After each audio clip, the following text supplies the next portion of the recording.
उमरकोटू रायगढ़ जाऊँ तो गतकाली लगाण वर्षा आप देखिए जो बेहरा जो ब्रिज अच्छी बर्तमान कल ऊपर जो ब्रिज है अस्थायी पोल ये तो राइट साइड में गोटे नुआ पोल तैयारी होता आज पर्यटन कम सरनी तो ये अस्थायी पोलटी भी प्रबल वर्षा पूरा धोई जाए आप देखते भी 3-4 उच्चतार पानी भी अच्छी तो जो रायगढ़ टोटाल जो आम्बुलांस सेवा आरंभ कर विभिन्न सुविधा सुजोग उमरकोट जो निर्भर करते आज पूरा ठप हो जाए आम मैंने भी जो जाऊँ रायगढ़ नदी सेपट आमर जमी अच्छी 2 घंटा है बनिया पड़गला आम चाष जमी जा पार्लु कौन है गाड़ी गड़ा अटकी रही बोली आम देखला बेलू पोलटा भांगी जाइए आम से पहुँची पार्लु ना अटकी जाइए आम बाहर जाए बनिया रही जाइए।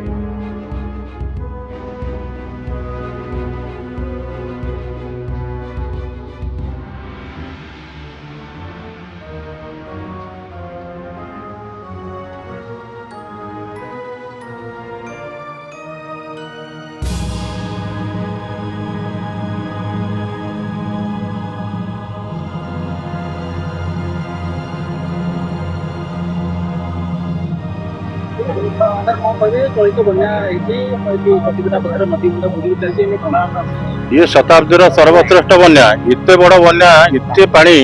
केवे बैतरणी आसवा आम देखी ना हम पिला बड़े पर्यटन केवे देखी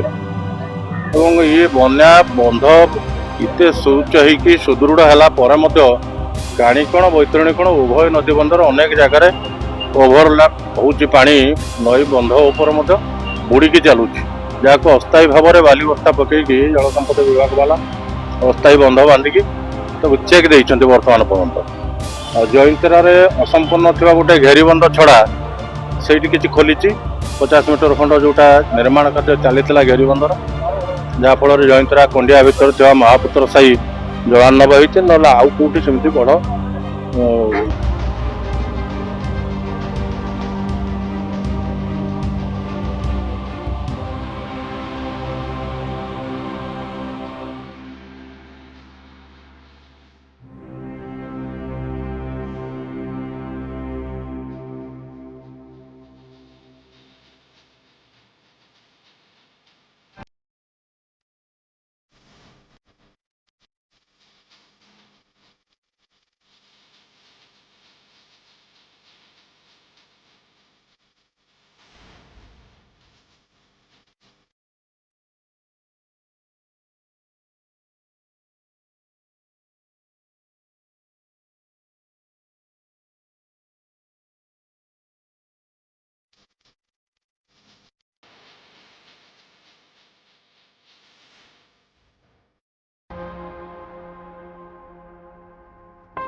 ओडिसी लाइन सत्य और विश्वासर परिचय।